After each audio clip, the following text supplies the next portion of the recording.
aparecer. Porque isso faz parte do anúncio do filme. Eles pegam o trailer, aqueles cortes de filme.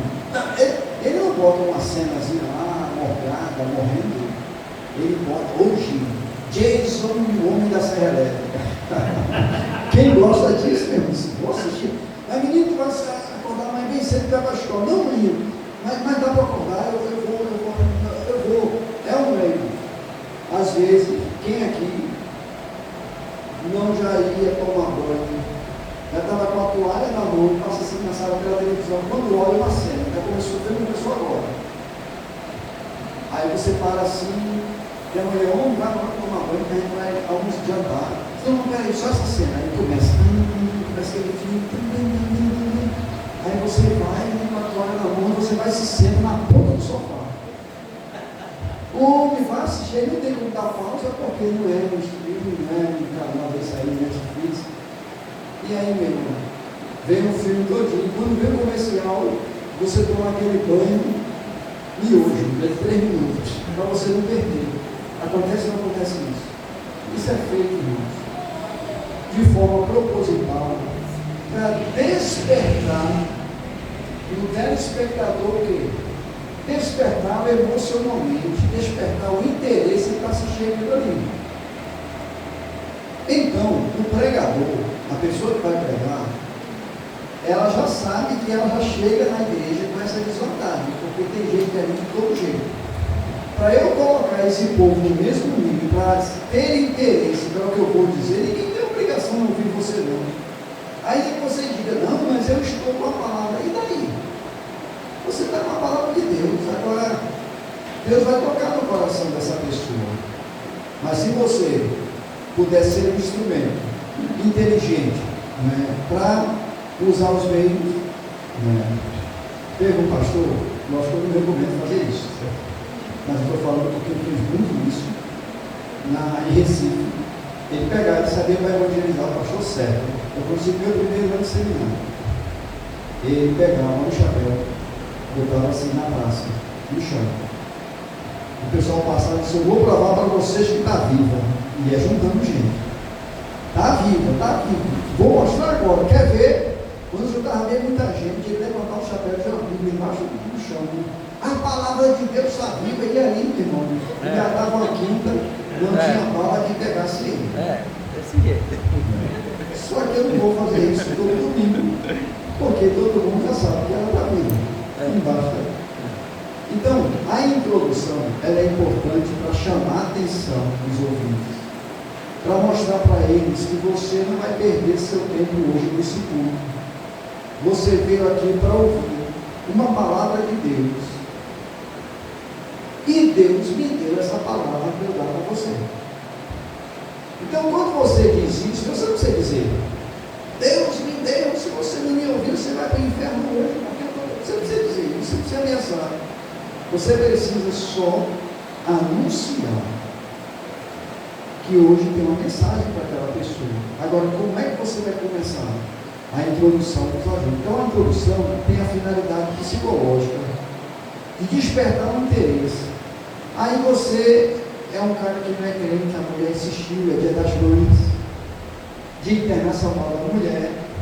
A mulher vai, irmão, pelo menos que ela, mas vamos para o nosso assunto de vão lá, vamos homenagear a mulher, pelo menos não.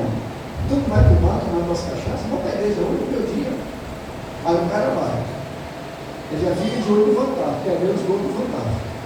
Aí ele senta lá e fica ouvindo. Rapaz, ainda tem, depois desse monte que ele cantando ainda, tem um cara que vai pregar. Você não está nem aí, quanto mais rápido terminar aquele culto, melhor para você, não é assim? Aí vem o irmão pregar. Aquele que o pastor chamou para pregar no sábado à tarde, sábado à noite. E aí quando o cara começa a pregar, você está chateado, quer ir embora. Aí você fica prestando atenção, é mesmo, gostei desse pastor, gostei dessa irmã. Ela falou uma coisa, tá, tomou um ponto a ela. Ela já entrou na sua mente, já chamou a atenção, você não vai perder um fio da meada do que ele vai dizer. Por quê? Porque tem uma coisa interessante, uma coisa nova, uma coisa criativa para você ouvir. Isso aqui, irmão, eu faço na introdução. Bom, e aí, Em Edson 4,15 diz assim: ajoelhou, tem que orar, né? Está vendo assim? Bom, o que é a argumentação? Se você anunciou algo bonito aqui, o que é que eu vou fazer na argumentação? Provar o que eu disse. Eu vou dizer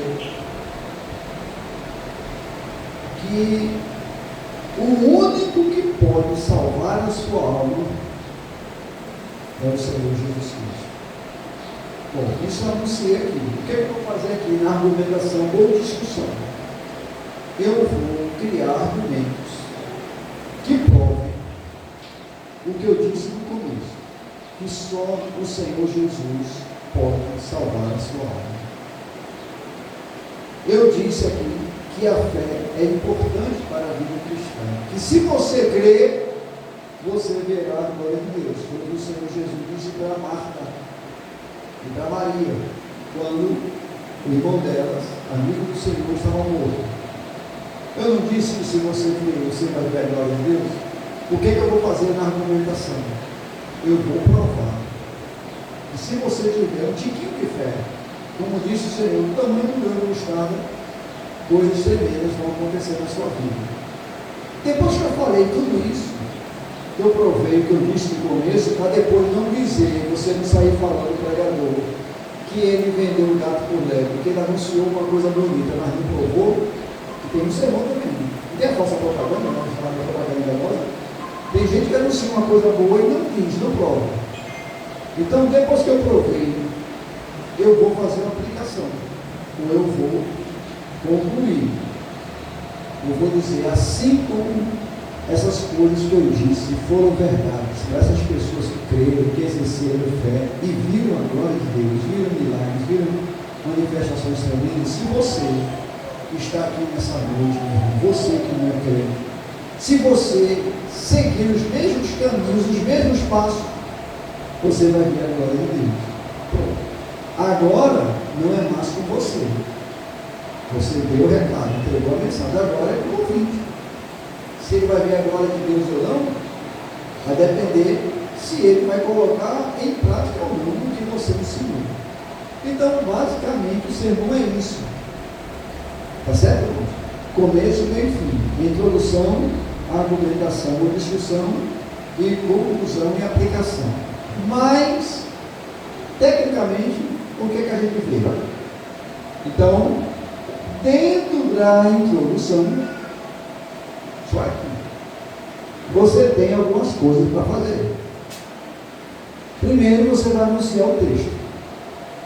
E se você não é o pastor da igreja, você é um convidado para falar, que o pastor te chamou, você vai subir no YouTube, você vai agradecer a oportunidade que tiveram, ainda que seja na sua igreja, você vai agradecer. Tá certo? Não precisa bajular quem me convidou. Eu quero agradecer ao pastor, quero agradecer aos irmãos. Peço que os irmãos olhem por mim nessa noite, nessa tarde, nessa manhã, nessa madrugada, seja lá, que ela for. Para que Deus anuncie o texto. E aí, você anunciou o texto, então você vai anunciar, vai iniciar seu sermão. Certo? Como é que eu começo o sermão? Na introdução. Você pode, depois que você ler o texto e orar, tenha toda atenção no que você vai dizer. Isto aqui, irmãos, é um famoso esboço do sermão. Então não é errado você fazer umas anotações, colocar na sua Bíblia, ou levar no seu celular, levar no computador, levar no, para você acompanhar o que você vai dizer. Não é errado, certo? Você pode olhar. Por que a necessidade do esboço? Para você não se perder. Porque eu tenho muitas ideias, mas essas ideias, elas estão fora de ordem. Elas precisam ser organizadas, né? Então você tem uma ideia de um prédio desse pronto. Eu vou construir uma casa. Ok. E você, a sua ideia já vem casa pronta. 3 quartos, uma garagem, uma laje, um jardim, uma piscina, já veio lá. Bom, mas para que que eu chegue aí, eu tenho que traçar o planejamento, eu tenho que dividir aquilo ali. Aí vem preparar a estrutura da minha casa. Como é que vai ser os alicerces? Tirar as medidas, saber esse quarto, essa sala, esse banheiro vai ser de tamanho para visitar. Então você precisa ter aquela planta, você precisa ter aquele projeto. O esboço é o projeto que você vai dizer. Então, por isso que a gente tira muitas cópias da planta, né? Dá para o engenheiro, dá para o mestre de obra, dá para o pessoal, para o dono da obra, lá para a praça, para ele saber como é que vai fazer. Quando vai começar, você não vai começar a casa pela laje, você vai começar pela alicerce, né? Então, o esboço vai me dar isso aqui. Então, eu vou ler o texto, vou agradecer, vou orar, vou ler o texto e vou começar o meu sermão. Depois, eu tenho a argumentação, que elas são chamadas de pontos do sermão, ou divisões principais, que é chamada argumentação. Se eu disse que se creres, verás a glória de Deus. Então eu quero provar isso com 2 argumentos. Não, com 3. Não, mas eu li muita coisa, eu já vi Deus fazendo muita coisa, eu vou provar com 4 argumentos. Não, 5. Não tem problema. Significa que eu vou dividir meu sermão em 5 pontos, em 4 pontos, em 3 pontos, em 2 pontos, dependendo do conteúdo que eu tenho. Certo? Depois ele vai estudar isso aqui cada um, tá bom? Ainda hoje. Você vai sair daqui pregando pela rua aí. Você vai ver. Então, eu vou provar de 3 maneiras que, se crer, você vai ver a glória de Deus. Mas aí, eu estou pregando sobre o contexto. Você não disse, pastor. Vamos imaginar que eu esteja pregando sobre aqueles 3 rapazes lá na Babilônia, Sadraque, Mesaque e Abednego. Estou pregando sobre eles, porque eles creram e viram a glória de Deus. Eles disseram para o rei, depois daquele decreto maldito, que eu posso dizer que foi bendito, porque foi um desafio que levou a que eles vissem a glória de Deus. Vou fazer uma estátua, disse o rei, e vou mandar tocar. Na hora que a banda tocasse, quem ficar de pé, não se ajoelhar para adorar a imagem que eu mandei fazer, ele vai ser jogado num caldeirão, numa fogueira, numa fornalha. É pior do que uma fogueira. E aí, quando tocaram, todo mundo se ajoelhou e os 3 ficaram de pé. Olha, no meio da multidão, é difícil você encontrar a pessoa que está procurando. Mas se todo mundo se ajoelha, se curva, e 1 ou 2 ou 3 ficam de pé no meio da multidão, é fácil você encontrar, localizar essas pessoas. E aí, por que vocês não se curvaram? Vocês vão ser lançados na fogueira. Olha, e não há Deus em lugar nenhum que vai livrar. Eles disseram, olha o que é lealdade, olha o que é fé. Fica tu sabendo, ó rei, que quer o Senhor nos livre ou não, a gente não vai se curvar. Bom, mas aí tem um detalhe. Eu não descobri essas verdades na hora que eu subi no púlpito e abri a Bíblia. Eu não joguei na sorte, tá certo?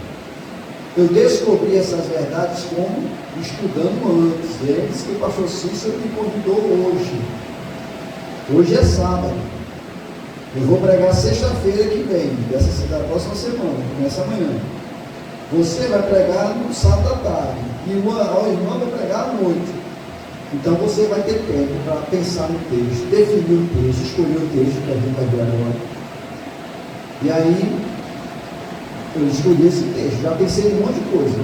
Essas lições que eu estou dizendo aqui a vocês, isso aqui eu fiz lendo a Bíblia, estudando a Bíblia, tá certo?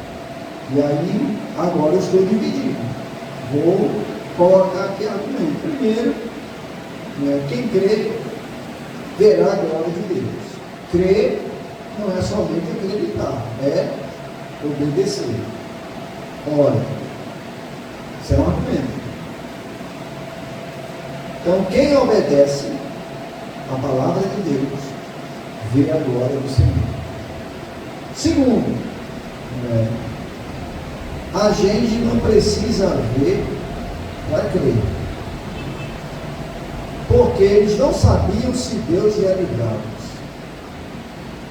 Mas há um versículo que diz que não devemos nos curvar diante de imagem de escultura. Um dos mandamentos.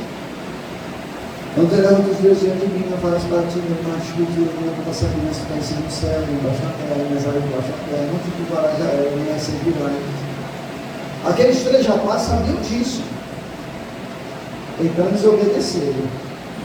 Pode dar sangue nas canelas, pode meter fogo na gente, mas a gente vai ser fiel. Ainda que Deus permita a gente morrer queimado, mas a gente não vai se curvar. Olha que fidelidade. Então, quer ver a glória de Deus? Seja obediente à palavra do Senhor. Segundo, eu não preciso ver para crer, porque a fé antecede o milagre. Terceiro, o que acontece? Deus sempre socorre aqueles que nele esperam. Nós sabemos que Deus pode livrar, então a gente não vai se curvar. E na hora H, Deus chegou ainda a formar o 4º homem. Então, irmãos, com 3 argumentos, o da fidelidade e obediência, o argumento de não precisar ver para crer, porque a palavra de Deus está aí, e o terceiro argumento, de que Deus não decepciona aqueles que nele esperam.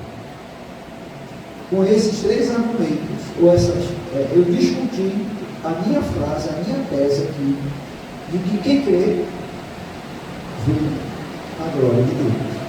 E agora, é correr para o abraço. Parece negócio de jogo de futebol. Agora, é deixar nas mãos de Deus. Porque a minha parte eu já fiz. Eu já disse a você, que se você quer, você está me ouvindo nessa noite, nessa tarde, nessa manhã, o ouvido vai ouvir seu sermão. E aí você deixa acontecer. Eu não sei o que você está passando. Eu não sei se você está sendo aquecido numa fornalha. Mas o que eu sei é que se você crer dessa maneira, como aqueles 3 rapazes creram, e que eu acabei de expor para vocês agora, e se você não se sermão, você vai ver Deus fazer maravilha na sua vida. Eu estou dizendo isso porque aconteceu com eles. E eu teria outros exemplos aqui na Bíblia. Você vai lá e diz. Mas eu não vou citar a Bíblia toda no sermão, senão o pastor Cícero nunca mais vai me dar a oportunidade, nem para orar no culto. Então, com isso, irmãos, eu provei que quem crê é a glória de Deus. E amém. Agora, está aqui no sermão. Ok? As divisões principais e a aplicação, que é o fechamento, a conclusão. E agora a gente vai ver, dentro do sermão tem esses 2 elementos aqui que são muito importantes, que são as ilustrações e as citações, e agora a gente vai ver cada um deles. Alguém quer perguntar alguma coisa até aqui? Alguém quer perguntar alguma coisa até aqui? Acho tranquilo, acho que... Irmão, só um minuto. Deixa eu só contar uma coisa para vocês, tá certo? Isso não é brincadeira não, isso é verdade. Pode ser engraçado, mas é verdade, tá certo? Quando eu era criança, eu tinha o que se chamava na época de complexo de inferioridade, que é a baixa autoestima. Eu me achava muito feio. E eu sofria muito com isso. E hoje, eu tenho certeza que eu sou feio, só que eu não sofro mais como eu sofria na infância. porque eu não tenho mais problema de sofrer com isso. Mas o que, é que tem a ver com o nosso curso? É porque os irmãos sentam lá atrás e ficam calados, eu penso que os irmãos vão poder caminhar. Aí eu fico meio constrangido, entendeu? Pode falar, pode perguntar, pode participar, tá bom? Se quiser perguntar aí, não fique calado não, pode perguntar, tire sua dúvida. Pode dizer, professor. Sobre você estar em um texto, né? Escolheu aquele texto, mas daí você vai lembrar de outros textos que vai reforçar a sua ideia, né? Sim. Mas um tempo ideal de você, no máximo, você ir naquele outro texto, relembrar e voltar, para que você não corra o erro de você sair do foco principal, que é o texto, né? Exatamente. Aí vem, olha o que o irmão Zé Luiz está colocando, uma coisa muito importante, cuidado para não se perder no sermão. Principalmente se você tem muita informação acumulada, isso é bom, mas isso pode ser uma armadilha. Porque não tem como você falar tudo que você sabe sobre aquele texto. Então é melhor eu guardar esses argumentos para outras ocasiões. Então, por isso que o esboço te ajuda a evitar isso que o irmão Zé Luiz falou. Eu me lembrei de várias verdades. Bom, mas eu me programei para dizer só 3. Então se tornei para pastor, mas é que a palavra de Deus, tem palavra de Deus, eu vou falar para não calar a boca. A palavra de Deus é insondável. Então ela vai ter argumento, ela não vai ter só 3. São 3 eu guardei para aquela noite. Mas eu acredito que o pastor Cícero vai me dar outras oportunidades. Eu não vou falar tudo, porque não vai caber. Ou mais. Então, o que eu faço? Eu me contento. Porque senão o sermão tem um tempo. Você passou daquele tempo e perdeu a graça. Cansou o povo. Minha mulher tem uma expressão, ela diz assim: sempre é bom deixar o povo com gostinho de quero mais. Então, rapaz, eu ouvi aquela mensagem, o pastor disse que vai continuar semana que vem. Eu estou aqui doidinho porque eu aprendi demais, eu não quero perder. Agora, se você disse tudo, o pessoal ficou com sono, cansado, bocejando, com dor de cabeça, toda a coluna, e você não para de falar, ninguém vai voltar para ouvir você. Tem uma máxima na redação que tem muito a ver com essa questão. Às vezes você fala muito e disse não sabe. Exatamente. Trovejou e não choveu. Diga-me. E até foi lá no seminário que eu guardei uma informação que o senhor disse. Quando a gente pagou essa disciplina com o senhor lá no seminário, a importância também de reter essas informações, o tempo para estudar antes vai nos dar isso, de você saber a hora de parar, saber que vai ter coisas que Deus não quer que você compartilhe com a igreja, que vai ser coisas que Ele vai tratar com você individualmente. Então a gente tem que ter essa maturidade também, de saber que você pode também aprimorar aquele texto. Já aconteceu isso comigo, você prega de um texto, aí depois você é convidado para chamar em outro lugar, para pregar em outro lugar. Aí você aprimora, que quando você vai estudar, às vezes tem detalhes daquele texto que passou desapercebido, ou Deus não disse que você falasse naquele momento. Então isso é muito importante também, de saber o que vai ser passado, e você pode guardar aquela informação e usar em outro momento, ou ser só uma coisa que Deus trabalhou com você naquele momento, né? E aí você vê a riqueza do texto. Você pode preparar no mesmo texto 2, 3, 4, 5, 10 sermões. E depois que você pregar os 10, depois de um tempo você volta a ler aquele texto, você prepara um outro sermão com um argumento que você nunca pensou, porque a Bíblia é inesgotável. Quando eu paguei com o senhor, eu cheguei comentando com o pastor, o senhor faz, a coluna faz uma coisa que o senhor faz também, não é exatamente isso, né? Tem vontade de ouvir depois. Exatamente. Ele sabe fazer isso. Igual o senhor, terminou, mas eu Queria mais. Não é que a pessoa não tem mais o que dizer, é porque ela precisa respeitar o tempo para sua mente digerir também o que você ouviu. Nossa mente também tem limite. E outra coisa, o pastor vai continuar aqui depois para pregar. Amém? O pastor não vai morrer depois desse sermão. Você que passou comigo para pregar no domingo, sábado, você já falou que você você vai estar vivo para pregar outras vezes. Amém? Então continue dizendo depois. É melhor as pessoas quererem voltar para te ouvir do que você ser cansativo, enfadonho e depois a mente não acompanhar.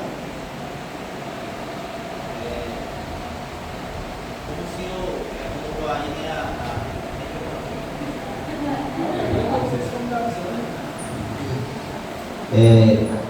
temos que ter o texto. Eu queria fazer uma pergunta ao senhor. Eu conheço alguém que faz quase todas as mensagens que ele traz, ou essa pessoa traz.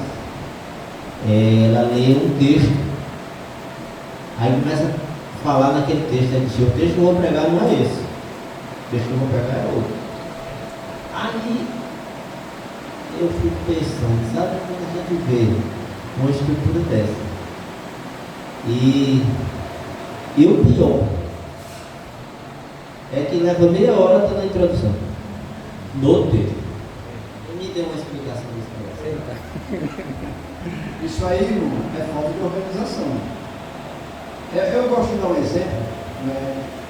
Quando a gente se paga, olha, foi bom você colocar isso aí, meia hora na introdução.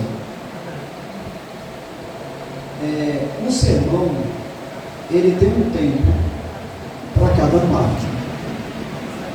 Então, a introdução deve ser breve. Se eu quero chamar a atenção dos irmãos para o que eu vou dizer, aquilo que eu vou dizer de mais importante do sermão está onde? Está aqui, aqui ou aqui?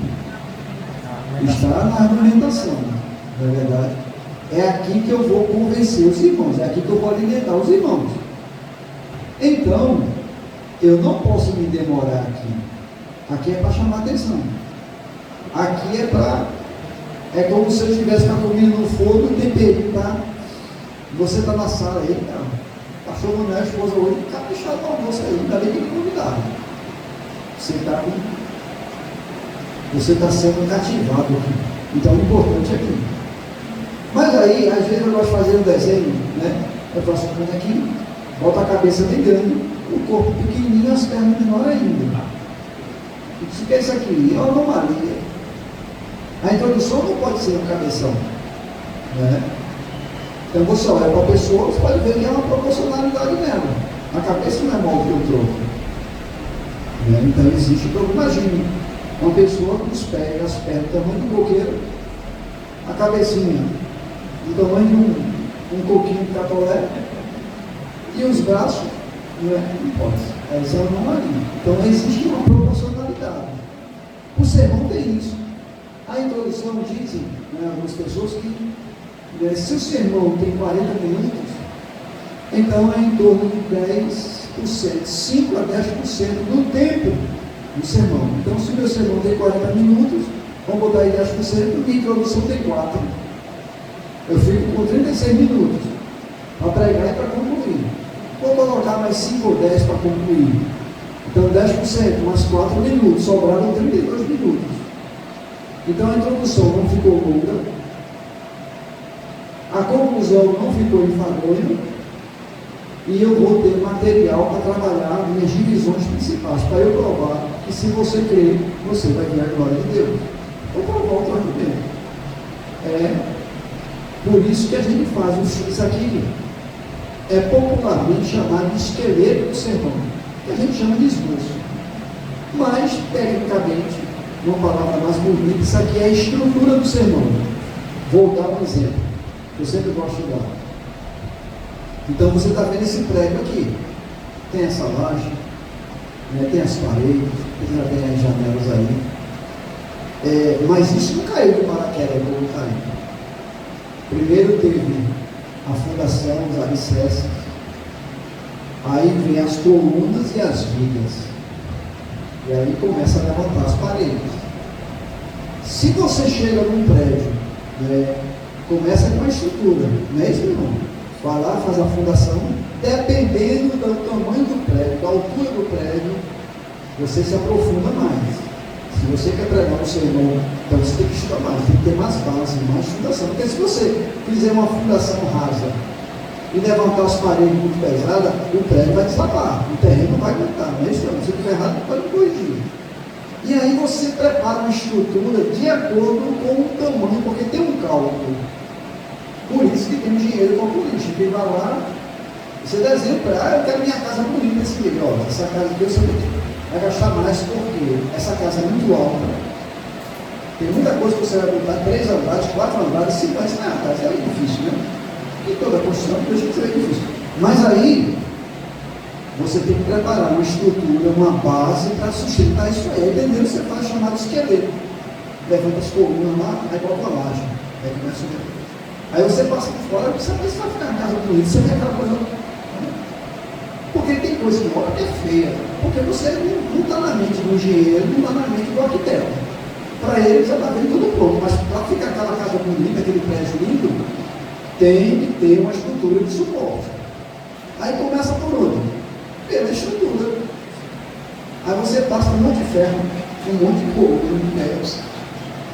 Aí daqui a pouco vem nas paredes, aí joga uma laje, aí mais ferro, mais cimento, e outra laje, daqui a pouco. Daqui uns 4 meses você passa lá, tem uns 6 andares lá.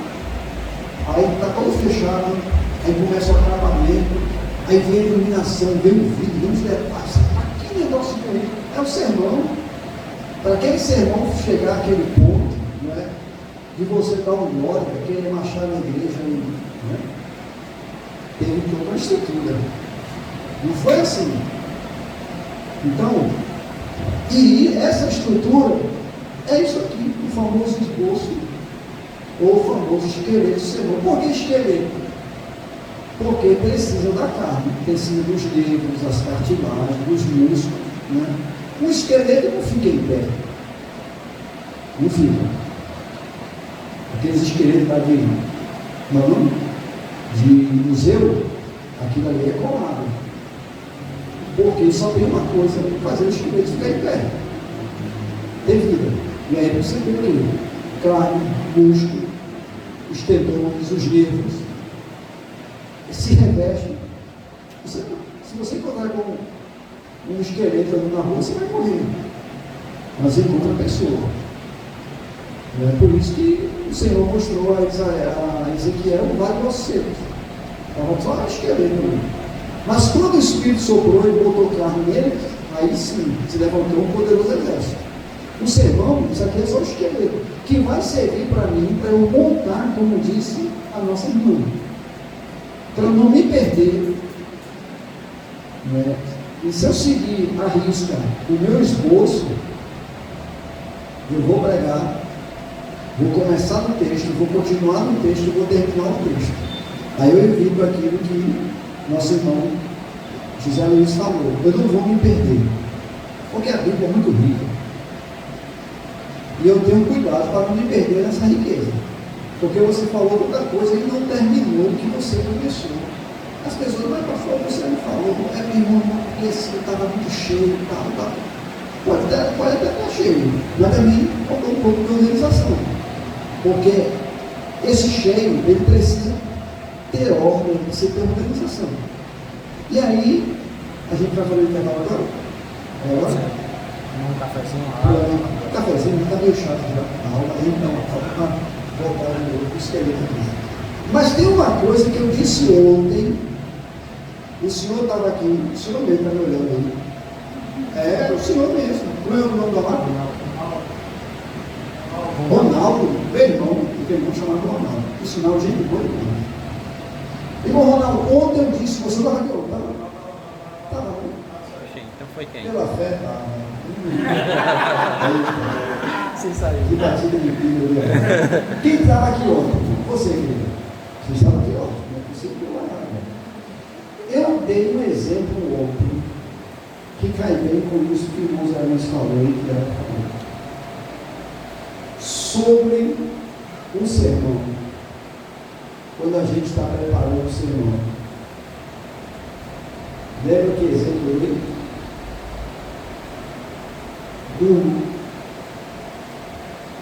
Do bolo. Sim, da fatia do bolo. Quando você, quem é que sabe fazer bolo? Não sei não. Você sabe fazer bolo? Eu sei comer. Eu também, meu irmão. E para mim, olha, só o fato de ser bolo já prestou. Eu não gosto de defender bolo, eu gosto. Mas veja, quando você está fazendo um bolo, você quebra ovo, fica tudo gorduroso, mete a mão ali na manteiga, passa na vasilha, né, na forma, aí você passa no liquidificador, joga a casca de ovo para lá, aí pega a farinha lá e coloca. Aí eu te pergunto, aí você convida o pastor Cícero com a esposa dele para comer um bolo. Você vai levar ele para a cozinha cheio de pedaço de ovo, de margarina, aquele pó branco lá sujando em cima da mesa para ele comer? Não. Você mostra o quê? O bolo pronto, quentinho, não é isso? E você come. Toda aquela parafernália serviu para quê? Foi importante? Claro que foi. Aí sobrou farinha, porque o bolo você fez para 8 pessoas, mas você tinha ingrediente para fazer para 15, você não vai estragar. E o Zé Luiz falou. Você vai jogar fora o que sobrou? Não, você guarda para usar no próximo bolo. Eu pensei que ia fazer o bolo para 15 pessoas, mas me avisaram, fulano lá e bem, disseram que não vinha. Você diminui os ingredientes e guarda. O excesso. Eles vão com excesso, eles vão comer depois, perguntando para vocês vai voltar. Se o bolo estiver gostoso, meu irmão, ele vai voltar. E se ele não voltar, ele vai dizer, meu irmão, faça um bolinho daquele, mano, para mim, eu sou louco por pudim. Aí o que acontece? É o sermão. Você não vai obrigar as pessoas a comerem aquele bolo para 15 pessoas, se só tem um casal na sua casa. Vai obrigar, não, você vai comer que eu fiz. Então você não vai dizer, ó, vocês vão ouvir sim, que eu preparei um sermão há 3 horas. Você não vai fazer isso, lembre-se do bolo. Você vai comer aquilo que satisfaz, o meu sermão. E o restante, pastor, não se preocupe não, na próxima oportunidade, você, aí viu o meu irmão falou, você vai ter argumento para falar, para preparar quantos sermões forem. Então, vamos fazer uma pausa? Amém. Para a gente começar a trabalhar cada um desses itens aí, certo?